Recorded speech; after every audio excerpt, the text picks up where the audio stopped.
Салам радиосунда жаңылыктар. Саламатсыз бардактуу угарман жана көрүүчү, эфирде жаңылыктар түрмөгү, аны менен мен Нурпейил Ашор кызы тааныштырам.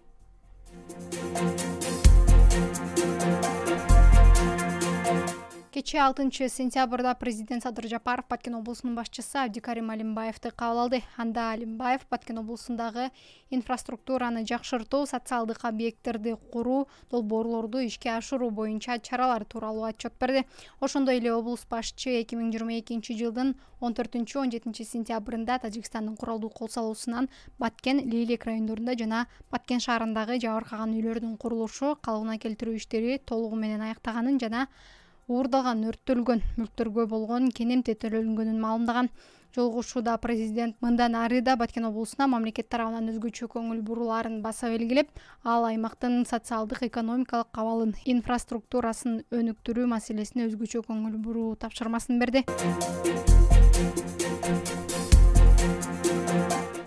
Сүлүктүүдө чек арачылар арасында аскердик кармашып урушуу боюнча мелдеш өтүүдө. Бул тууралуу чек ара кызматынын маалымат кызматынан кабарлашты. Ага ылайык бул мелдеш 2022-жылдын 16-сентябрында Кыргыз-Тажик мамлекеттик чек ара тилкесинде куралдуу кагылыш учурунда курман болгон аскер кызматкерлеринин элесине арналып уюштурулган. Мелдешке Баткен, Ош жана Жалал Абад облустарындагы күч түзүмдөрүнүн командалары катышууда. Мелдеш эртең 8-сентябрда аяктайт. Милиция Кызыл Каяда мектеп окуучуларына жол белгилерин үйрөтүүдө. Облустук милициядан билдиришкендей, милиция шаар аймагындагы ар бир мектептерде окуучулар менен жолугушту. Жолугушуунун жүрүшүндө мектеп окуучуларга кылмыштуулуктун алдын алуу, укук бузууларга жол бербөө, мектеп ирекечилигин алдын алуу үчүн түшүндүрмөлөр берилди.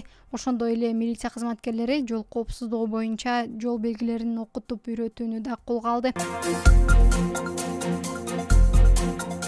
Баткенде ишкерлерге тамак аш коопсуздугу боюнча окутуу өттү. Бүгүн 7-сентябрда Баткен шаарындагы жеке ишкерлер арасында тамак аш коопсуздугу, санитардык гигиеналык абал боюнча семинар өттү. Бул тууралуу Баткен райондор аралык санепид көзөмөл борборунан билдиришти. Маалыматка караганда, семинарга соода-саттык, тамак аш, сулуулук, медицина, билим берүү тармагын иштеткен жеке ишкерлер чакырылган. Семинарда жарандардын тамак аш коопсуздугу, ден соолукка кам көрүүдө гигиеналык эрежелер боюнча кенен маалымат берилди.